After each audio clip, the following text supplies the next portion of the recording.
Welcome to the Burgundy and Gold Knuckleheads podcast. As always, you know who's with me, my main man Reggie. What's going on, Reg?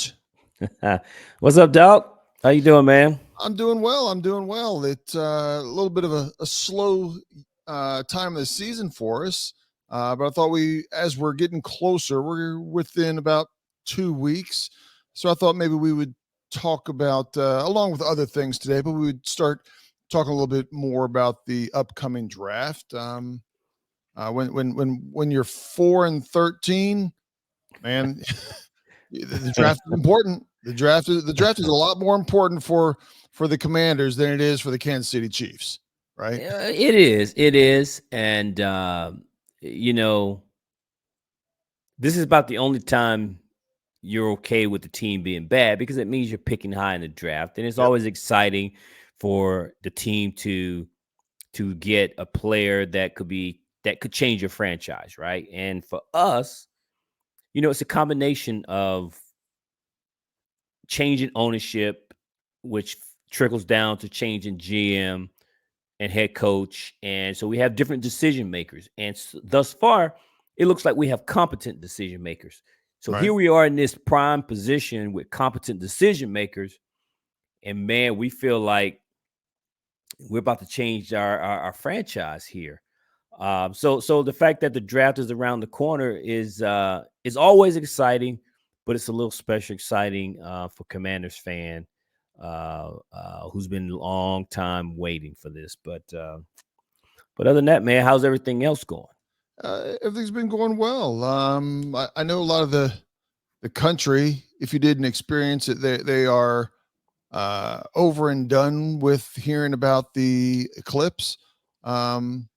As most of our listeners know, Reggie and I are in the Dallas area, and it came right through here, and I'm going to say it was pretty darn cool. It was Lived up to the hype. uh, for me. It did. For me, it did. Other people can make their own judgment, but I've done a lot of hiking, backpacking throughout the country: Yellowstone, Yosemite, Grand Canyon, in the Smoky Mountains, a lot of places. This might have topped it all. 100% within the top three things that I've seen in nature, without a doubt. Pretty cool. But Yeah, yeah, I go ahead. I was gonna say we had a few people over here at the house, a handful of people, and we had some music going. I had the grill going, had some tossing some cornhole and some socializing as we were all watching it come into play and everything. So it was a good a long extra long weekend for me too. So that added Yeah. to the enjoyment. That's cool, man. Well, I was on the other end of this thing. I was one that did not quite understand the hype. Right. I was not certain on why people were traveling to our city and spending thousands of dollars to see darkness, in which we see uh every day. Um hold on. Cynical Hey, Reggie, but go ahead, hold Reg. on. Yes, you're But go. hey, we see darkness every day, man. We get crickets. I no, Church. we do, hold on. I want to correct you real quick. We don't Come see on, man. darkness every day. We see darkness every night. This Okay. time we saw it during the day. All That's right, the that's fair, oddity. man. But go ahead. That's fair. There's a distinction in that, yes. But we know what darkness looks like, right? We know the street lights come on, whatever. And it lasted for all of about 4 or 5 minutes, Right. and yet people came all over to experience this. That being said, that was my mindset on this whole thing. Right. I didn't take the day off. I didn't do anything. I was at work, and they provided the glasses and all of those things for people to do. So I did it. I went Right. outside. I looked. Okay. Okay. I tried to just to see what all the hype was about, and we're sitting out waiting. Let me just say this: Oh we're yeah. sitting around waiting, and I'm like, this is like people kept looking up in the sky, just looking. I'm like, nothing has changed. Not a whole lot has changed.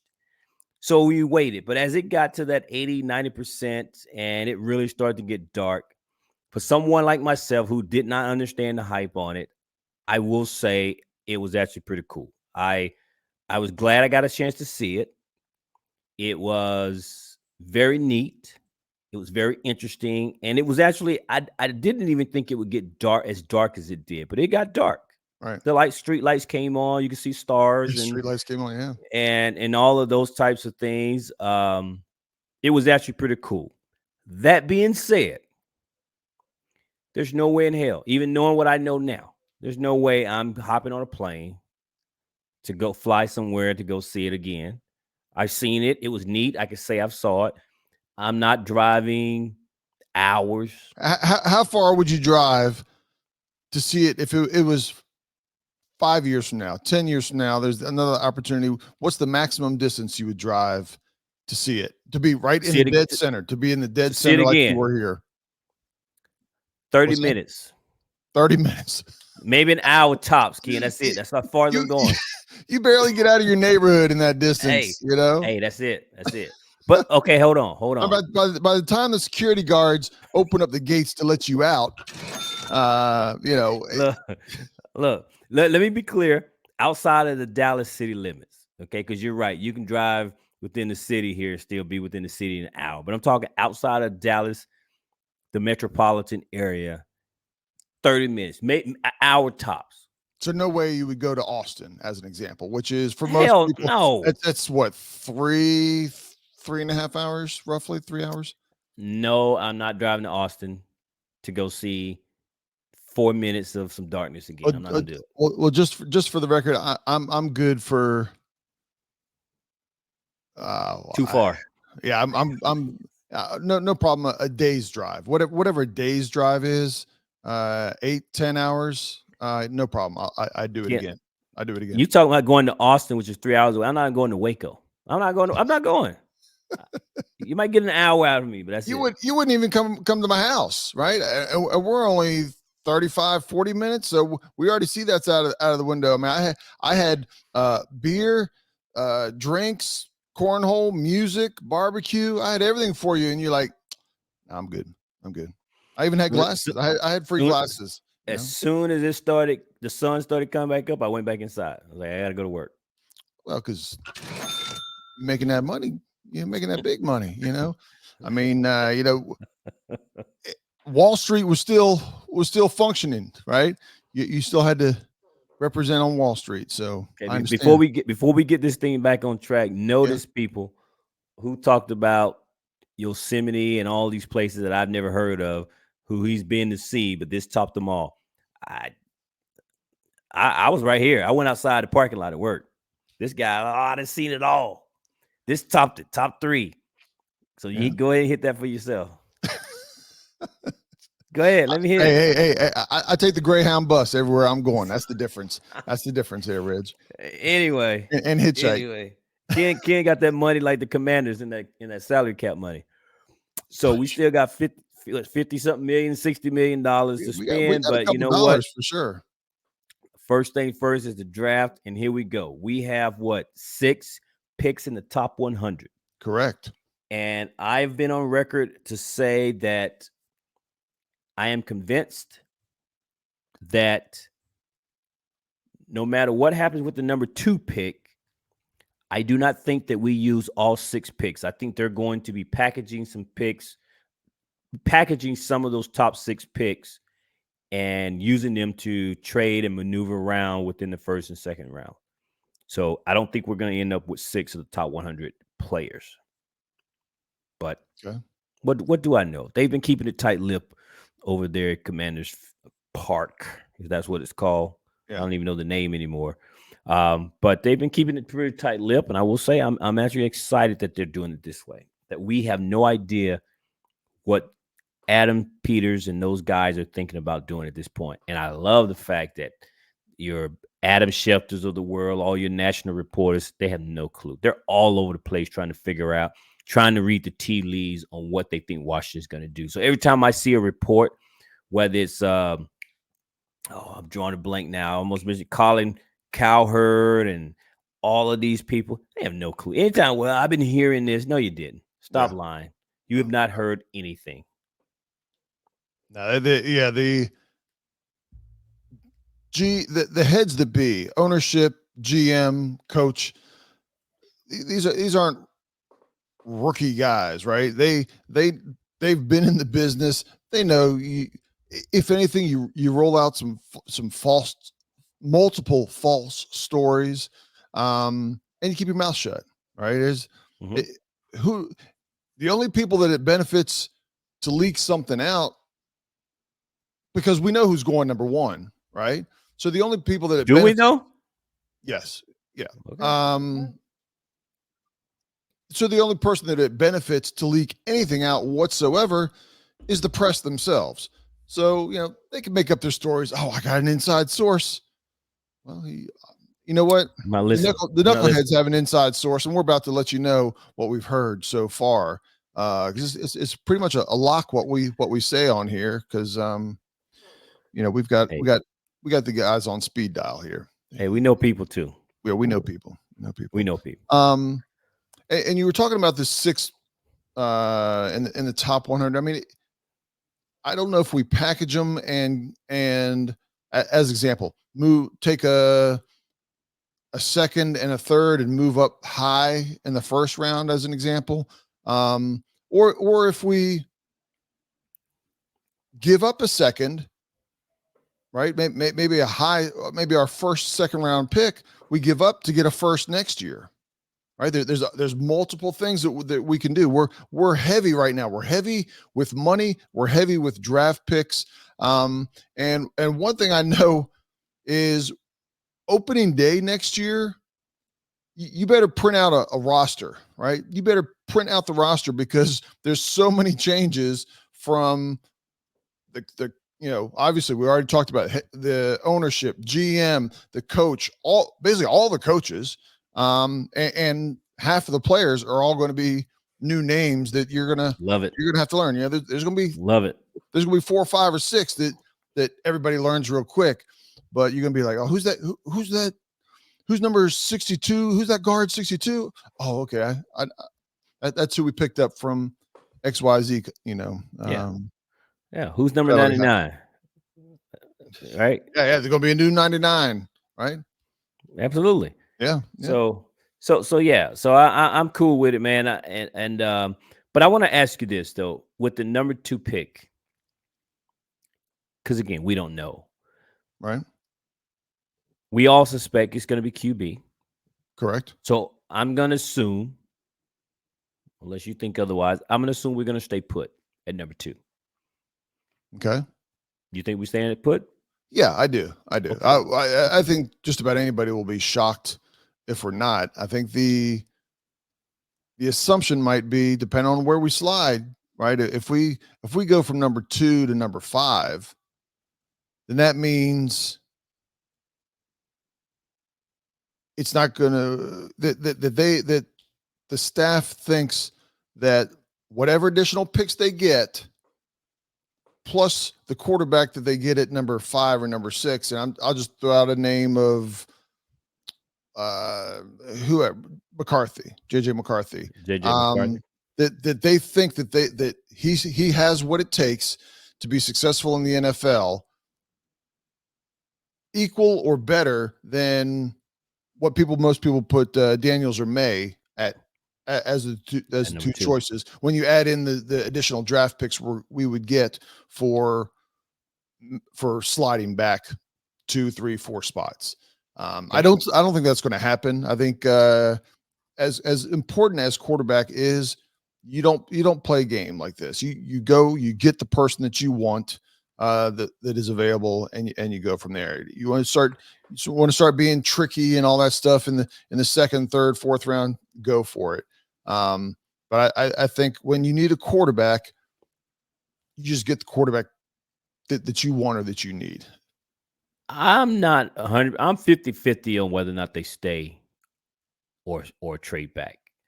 If you ask me as a betting man, I'm going to say they stay put, but I'm a 50-50 on whether or not they stay put or trade back, because I think there's so much, what's the word I'm looking for here, between Drake May, Jayden Daniels, McCarthy. I think there's enough question marks about all of those guys that it would not surprise me if they see them all somewhat very equal. And so if that means that some team is willing to trade up a nice package to the number 2 spot and Washington drops down just a few and they grab one of those guys, it wouldn't surprise me. So I'm 50-50 on that. But for the sake of this conversation, and you have to hold me to it, I'm going to say they're going to stay put and they're going to take a quarterback. My choice, based on the limited film review, if you will, that I've seen, Right. is I think I want Jake Daniels. As I talked to you about it before, the thing that people are pointing out is the negative for Jake Daniels, which is he's had 1 year, and that 1 year he played good was this past season at LSU. I'm looking at it more so as the kid did what you would want. He's played a lot of football. Right. You know, he's not the Mr. Trubisky's of the world where he had 1 year. He's played a lot of football. He started out at ASU, and he continued to hone his craft, and he's gotten better and better that he turned it into a Heisman Trophy worthy season. Right. So I'm hoping, and then there's reports out there that he's a hard worker. He's kind of a gym rat kind of guy and just kind of stays on the grind. So he's got a great work ethic, which again, you can attribute to the fact that he has continued to improve the more football he's played. Right. So I'm going to say that I would rather have Jake Daniels over Drake May. Drake May just have played a little bit different competition. There's some accuracy question marks about him. And they're talked about that he has some of the same issues with his footwork that we saw with Sam Howell. And although I still believe in Sam Howell, it's just mean that there's more work to be done with the guy like Drake May. And then when you hear some of the people talk about that he may have to sit some, again, I'm ready for a guy to come in, man, and just play. I'm ready to be the next CJ Stroud or come in and just let the guy play like we did with Sam last year, or what Carolina did with God, I'm drawing a blank on the kid's name. Young. Just yes, Bryce Young. So bring our guy in, man. I'm not ready to sit. I don't want to go through the Jordan Love kind of deal where you got to bring a guy in and let him sit. I'm ready to get our guy, groom him, let him play, and let him take some lumps, but let's get it and let's get him, let him go. Yeah, I think kind of backing up a little bit on a couple of things that you've said. If we were talking about an offensive lineman, and this is, you know, the difference between the best offensive lineman and the third best offensive lineman, we think they're all about the same. That's one thing.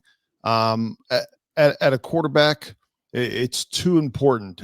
If you think all three of them can be in the NFL and be successful in the NFL, you take the best.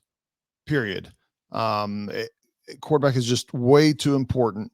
I mean, I hear what you're saying, Ken, but the history has shown, man, that a lot of your best quarterbacks weren't your top picks. I don't disagree. I don't disagree. And I think going back, as I try to kind of unwrap the things, this is where, and where I would have liked to have seen Jacoby Brissett be here this coming year. Now, granted, he wanted an opportunity. I think it was as much he wanted an opportunity in New England, because they know that he knew they were going to go get a number one pick. All the emphasis was going to be on him. But to your point of, you know, Jordan Love got to sit. Do you think that helped him at all? Mahomes got to sit for a year. Do you think it helped him for a year? I mean, people sitting in the past was the standard. You learn the NFL, you learn the ropes, you learn the lingo, you learn how fast the NFL is. And it's not that you can't have success, but, you know, I mean, there's a reason why in college freshmen typically don't start, right? You need to get up to speed. You need to get that. You need to get a little bit stronger, a little bit faster, understand the game at this level a little bit more. And so chances are 100% that whoever we draft is going to be the day one starter. I understand that, but if you told me Jacoby Brissett was in and they were like, we're going to bring him along, we're not going to rush him, that wouldn't be a knock on whoever we draft. That would be okay. We're going to do everything we can to make sure he's successful for the long term. For the long term, You know, the fan base would go nuts, right?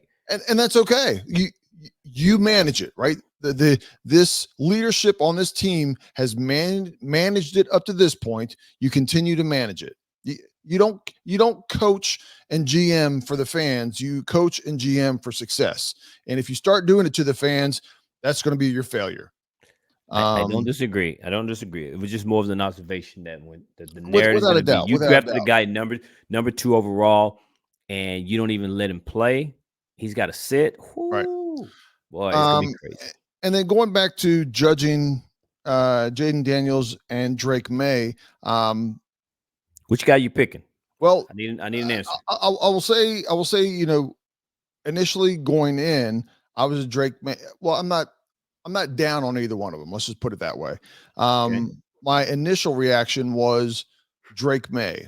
What I had seen last year and what I had, I'll admit, very casually looked this year, I thought Drake May was better.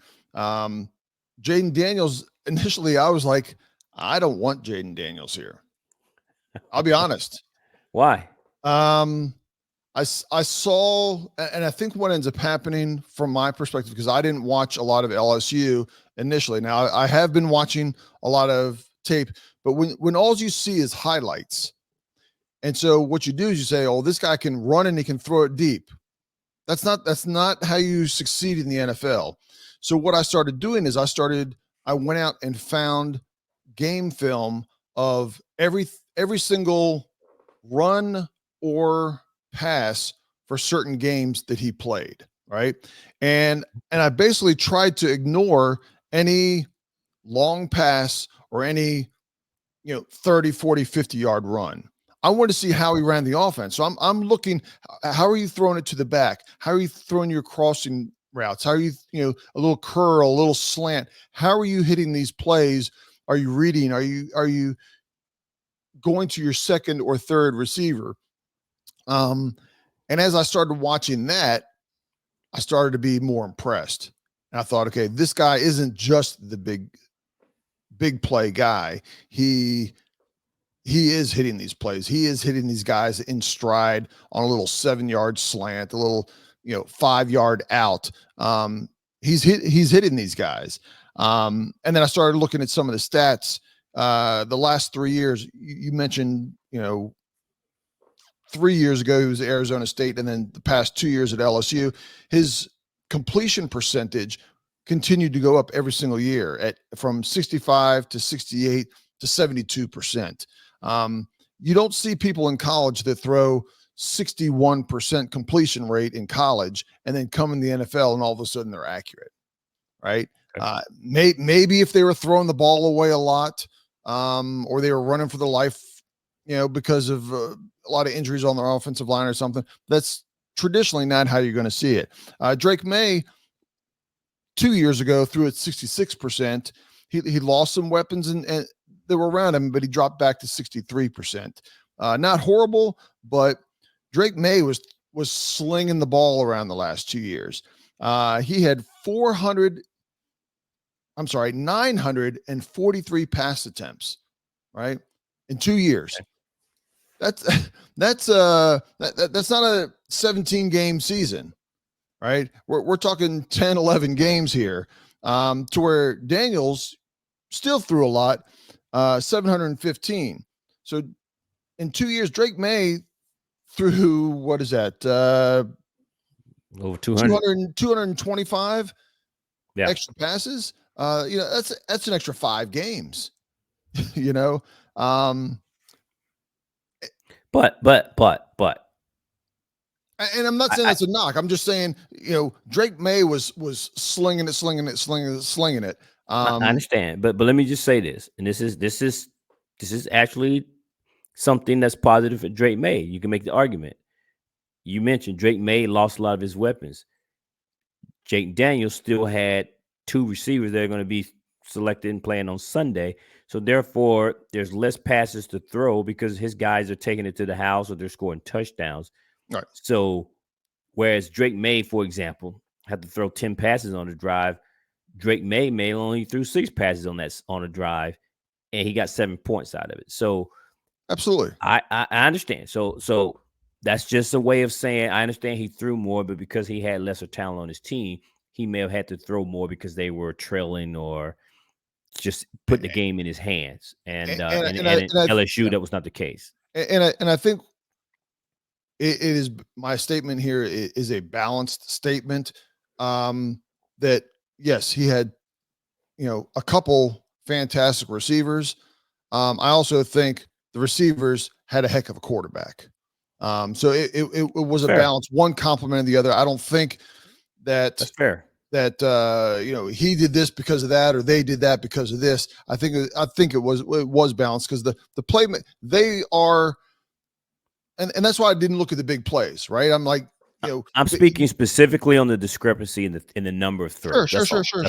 Sure. But again, that's where if Jaden Daniels threw a crisp 15-yard pass and the guy takes it for another 50 yards, I don't look at that and go, oh wow, that's that's a 65-yard pass. Yeah. By Jaden Daniels, I'm like, okay, that was a perfect strike, right? He looked off here and went to that guy.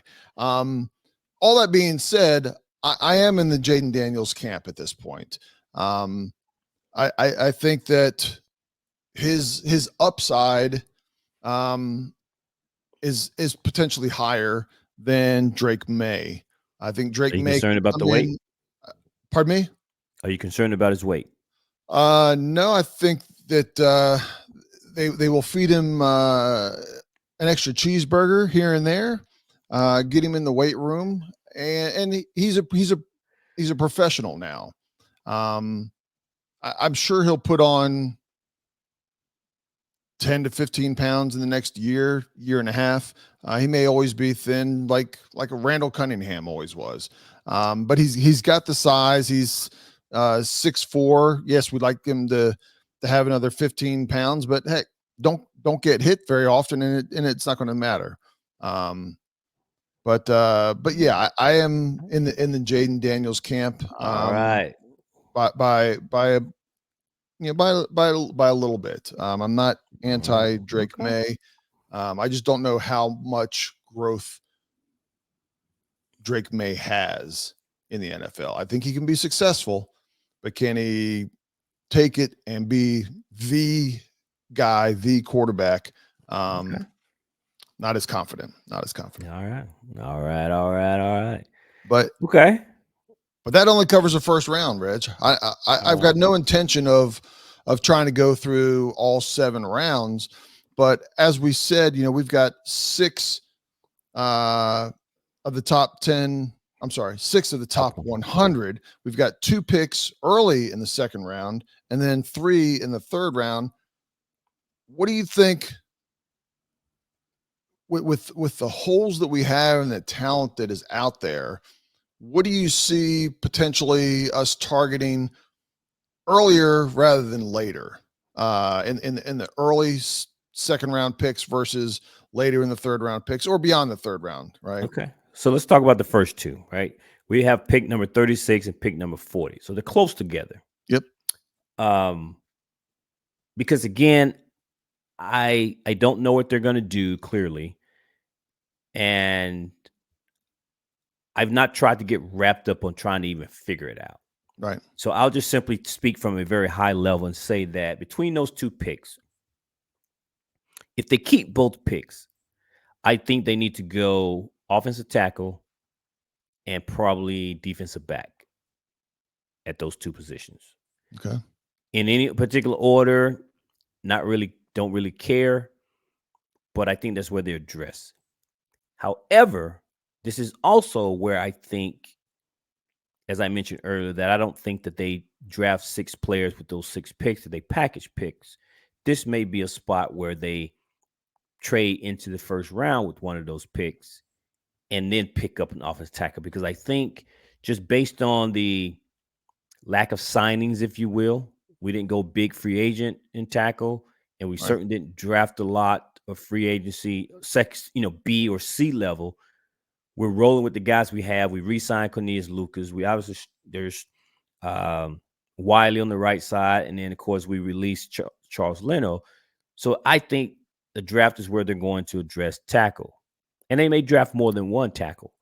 But I think with that high second round pick, or they trade into the back end of the first round, I think that's where they go tackle, and that may be where they, again, not to repeat myself, where they package one of those picks and move back into a first round or move up to draft somebody.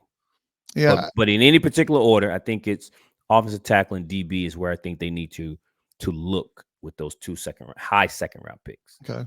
I don't necessarily disagree that there's a potential them going into the trading up to get into the, let's just say, from between 20 and 32, the back third of the first round. I think, you know, part of that comes into how everything is playing out, right? For as an example, if they're eyeing offensive tackle, not that they're set on it, because I think they're going to take the best available player at a few positions. But if they've identified a couple people and they see that all of a sudden there's this run on offensive tackles, well, maybe they'll go ahead and move up, right? And take an opportunity of like, oh, there's only one or two that we have ranked in the top 45 players. We need to go ahead and get one because we're putting a sense of urgency at that position. With that being said, I went and just did a quick scan of, I looked at a couple different draft boards, and with us having 6 players in the top 100, you're talking about the offensive, and I was looking at offensive tackle, not guards and centers, but there are 14 offensive tackles that are ranked in the top 100, right? Okay. So first round is probably going to take 4 or 5 of them. And there might be another 4 or 5 that are good players, but they might need a year or two of development, right? Get a little bit stronger and understand the NFL. And then there's going to be 4 or 5 tweeners that, depending on how they're coached and how they perform better than where they're drafted, which happens all the time, right? At all positions. There might be some of that. Wide receiver is deep. There are 19 wide receivers in the top 100. Cornerbacks, you mentioned, there's 11 in the top 100. A hole that we definitely have. I don't know how we're going to address it, or how the coaching staff has a sense of urgency for it, but tight ends, there's only 3 in the top 100. It doesn't mean you got to go get one of them, because you know you've got your priorities of where you need to go. They did sign Ertz, and maybe they feel like, okay, well, we can address this later on. But you know, when you look at all the tight ends, you know, the tight ends in the NFL are a standard package. It's 6'4", 245 pounds, and you run this time. When you look at them, and I went and looked at a lot of the tight ends, it was almost like a rubber stamp. You're 6'4" to 6'6". You're about 240 to maybe 260, 265. They all run 4.5 to 4.6, basically. You know, they're fast. They're not blazers, but they're still pretty fast. Sure. So it's, you know, noticing how they block and how crisp their route running is, and go from there. So we'll see how all that plays out. Okay. So what do you think they do in the second round of the draft? I definitely think probably offense, besides quarterback, the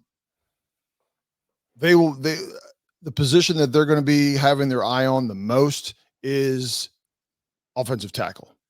I don't doubt that. That doesn't mean that's going to be their second pick. Might not be their third pick, right? But I'm just saying they may have identified 3 or 4 offensive linemen that they know that they can get early in the third round, and they'll just play and see how it goes. I tend to believe I tend to believe that they'll get one in the second round. But any team out there, so if all you're doing is drafting off of the positions that you need, that's not a good success in the NFL. Okay. Let me ask the question this way, because you're already doing that with quarterback, right? I think So now universally, ahead. most fans feel like quarterback at 2, right? That's universal. I would be willing to bet 80% would say our second pick should be offensive tackle. Okay, and that's my point. So I think you say 80%, but here's my thing. Forget the 80%. I think the second position that I think most fans will say, and probably all fans will say, is outside of quarterback, we need to address the offensive tackle position. Right. Now, where fans say you should pick that guy may be different. Right. So our top 2 needs are going to be quarterback, offensive tackle, specifically tackle. What's the next position you think we need to address? Third most important position of need for us. And let me back up on the tackle position. Considering I'm going to have a rookie quarterback, I know there's no studs out there in free agency, but I would prefer to not have a rookie left tackle for my rookie quarterback. Ideally, if that's the way they go and they think that's what suits them best, that's fine. But ideally, I would have, a tackle with experience, even if there's somebody a little bit better in the draft. I'm not saying don't draft them. I'm saying I would prefer to have a veteran of some sort, even a couple years there. As far as I think a position that a lot of people aren't looking at or overlooking is I think we have a big hole at wide receiver. Okay. We have Terry and who? That's produced. That's produced. We're not going to have this conversation, but Jahan Dotson has not. He's been okay. Okay, but Ken, the biggest need for any wide receiver has to be quarterback, and although Terry has had 1,000 yards, he has struggled to get 1,000 yards. Has Terry had a different quarterback than Dotson the last 2 years? Again, let me make my point. Go ahead. Terry has struggled to get 1,000 yards the last couple of years. And although he has done that, Terry's our main guy. So they made it a point to get Terry the ball. And when you do that, people like Jahan Dotson and Curtis Samuel, their touches are going to suffer. Simply because Terry's our guy. Everybody knows Terry's our guy. So that is why I think you see Terry still got his numbers. And they made a point to get him his numbers last year. You know this. At the very end. Yes. So at the very end, to make sure, because okay, but prior to that though, he wouldn't have even got 1,000 yards. So there wasn't a whole lot of opportunities for everybody, including Terry. So the lack of opportunities affected the production of Jahan Dotson. I believe that. But Jahan Dotson is still a stud. And I think I don't disagree that we need a third guy, but when you go Terry and who, that's disrespectful to Jahan Dotson. I'm not taking a shot at him. He hasn't proven anything. Right? He had 1 year, Ken, and last year was terrible. 2 years. That's what I mean. He had his rookie year, and then last year just fell off. It was a disaster last year. We said the same thing about Chase Young, right? How many years did we give him? How many years did we say this is the year? I've said it for this year. Jamin Davis. I've said it this year coming up with a coaching staff. I think Jamin Davis we're going to see a better Jamin Davis. We've been waiting for how many years now for Jamin Davis? Okay, Ken, but Chase Young and Jamin Davis production is not dependent on someone else like a quarterback. Come on, man. What are we doing? Jahan Dotson production is predicated on the quarterback. The performance is still lacking. I'm not saying that it's not, but hell, production was lacking on everybody. Well, you can call it the number 2 wide receiver or the number 3 wide receiver. We need another wide receiver. I don't disagree. At this moment, we need a number 2 wide receiver. It may be Dotson. It might not be, but right now we do not have a number 2 wide receiver. Somebody that 100% is a number 2 on this team. You think Dotson 100% is it? Is that a yes or no? That's a yes. Okay.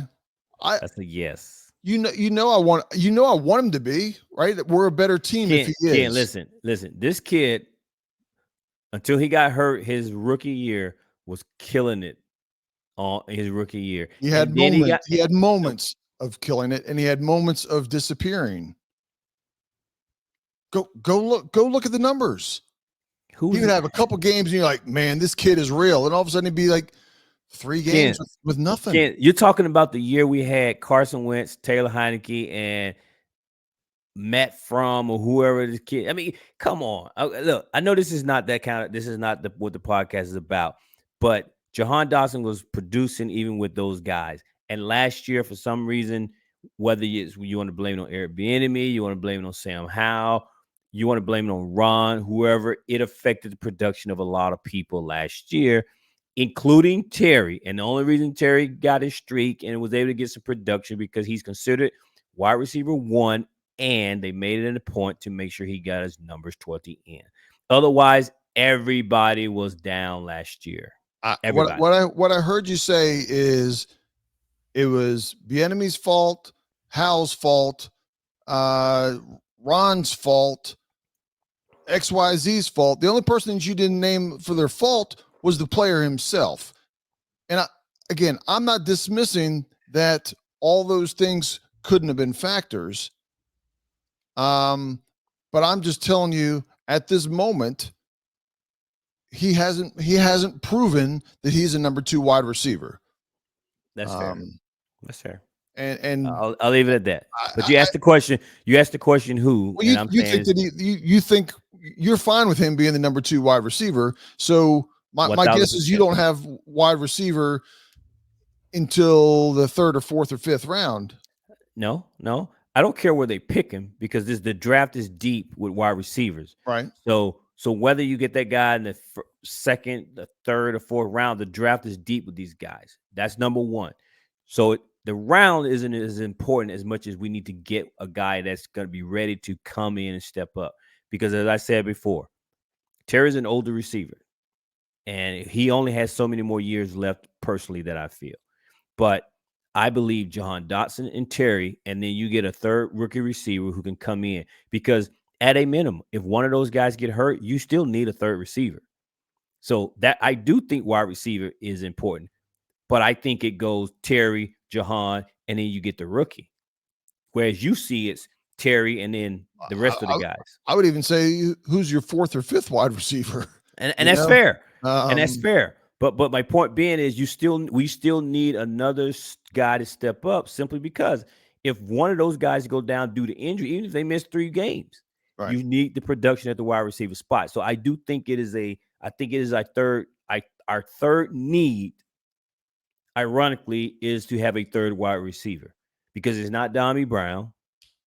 Jamison Crowder is not that guy.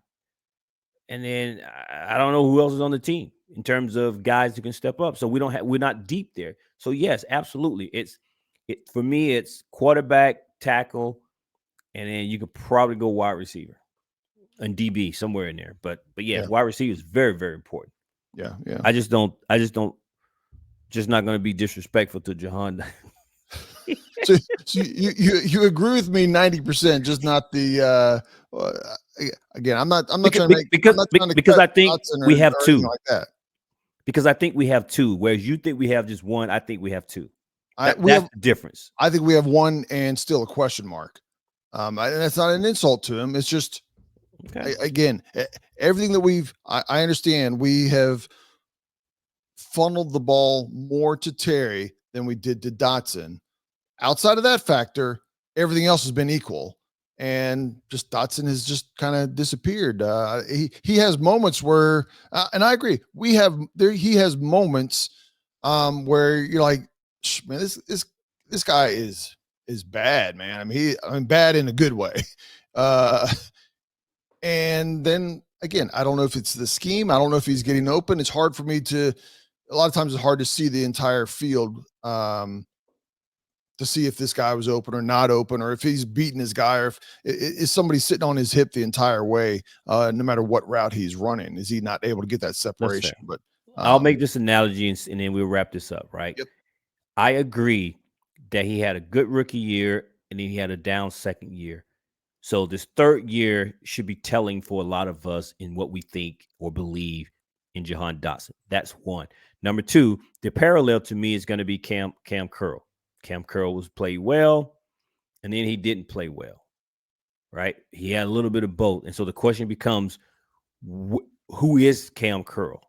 Right. Now, ultimately, the team decided to not re-sign him, but you had his detractors who felt like he wasn't as good. And you can make that argument that he had some moments and he didn't have some moments. So this third year would be telling for Jahan. Will he have a bounce back year? Because if he doesn't, then what you're saying today is absolutely correct. That he's not who we thought he was. And I don't think he's a.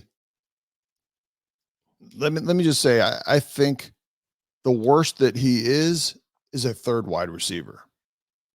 Okay, I don't think he's a fourth or fifth wide receiver. But Okay. what we need is a second wide receiver. Okay. Right, a true second receiver to complement Terry. To me, Dotson he's been a third wide receiver like he was when Samuels was here.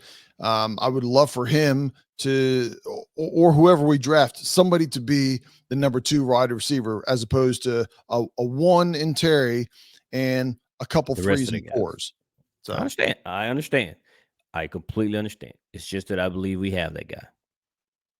I hope you're right. I'm not rooting against you being right on this one for sure. I'm gonna tell his mom what you said. Very disrespectful. I think he would want to say that he needs to produce and do better for the success of the team, right? Okay. I still think it's going to be hard because I mentioned this is not a year for tight ends.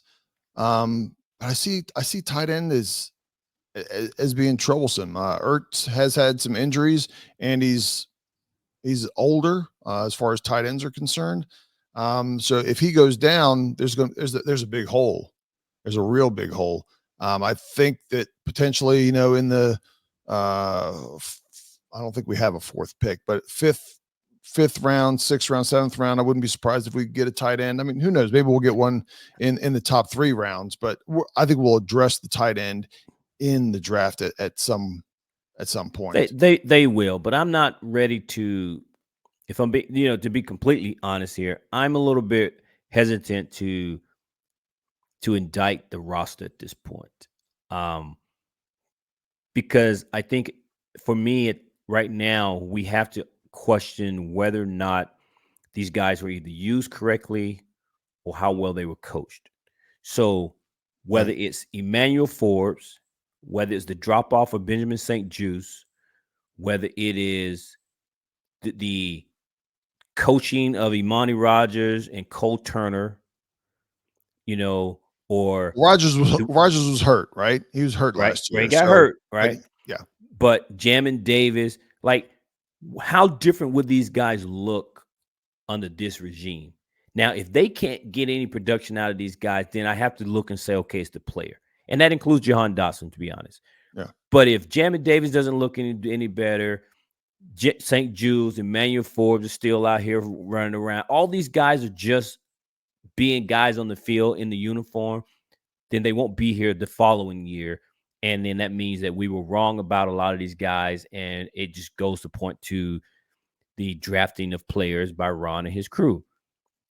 But I want to wait before I talk about Bates, Rodgers, Davis, Dotson, Forbes, I want to wait and see how this coaching staff coaches and scheme these guys before I make that judgment. So, well, I think you'll know from some aspects.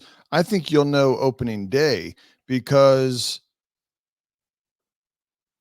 whether it's Dotson, whether it's Jamin Davis, Forbes, nobody on this team, other than our not counting our free agents, nobody that was on the team last year has any ties whatsoever to the leadership of the Commanders. Okay. Right. All the coaches, the GM and coaches didn't bring in any of these guys other than who we just signed in the free agency and who we draft. So if you don't see Forbes starting, you know what the coaching staff, how they feel about him. Right. They don't, Okay. they don't have to go, we drafted him, so we got to play him. That's how coaches are a lot of times. Right. I brought this guy in, I signed him. So even though he's struggling, he's learning, you got to play him. You feel the pressure to play that guy so you were right. Okay. These coaches and GM, they're not tied to any of them.